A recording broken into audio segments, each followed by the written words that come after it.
एबे दादा आसीगले आ कौन दादा ठीक टाइम रे आइजनी जाइलो देखिले अंधार हला पुत्रा हराण हेबे दादा आसी पहुंची गेले। अरे घटना होची कोन बराकेश्वर आसी सब पहुंचलेनी ताकर सब के कोबी दकारे बुझिलो कोबी आगे दिया आबो ना नहीं आ लो पुणी खाइबे केमिदी हमें देले सिने खाइबे ना केमिदी ए चलती काम काम सब चलती आ टाइम रे आसी गेले धरो ताकर पसी गला। अरे बराकेश्वर तमे नबो ना नहीं तुमको आगो खोजिले हां आगो भाई खोजिले दादा करे हां अरे मो ठेका करनो ठेका हबो रे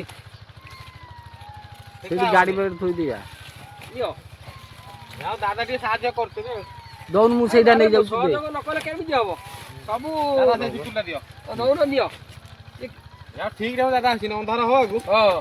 आसी पहुंचले आ जा तो कियारी सब खाली हे गलानी आ को हां एंती एंती कथा हो जे अरे तमे छाडला लोक नुह तमे घाटला लोक नाइ जुआड जेमिदी जाय जेमिदी सब सफा कर दो दादा ठाकुर घर चलती आ को चालिबो सब से कालिया आइछा हमटे कोन अछि हमें तो कर्म करतलो किंतु जा भगवान दयरु कालिया को दयरु जा सब होउची जाय जे भगवान दे चाली छी आउ जाय दुखे सुखे आउ हां अरे सब से कालिया आइछा हमटे कोन अछि जय जगन्नाथ कालिया आउ तांको डेरी लानी सेई खूब जय जगन्नाथ तम मनु को जय जगन्नाथ प्रभु।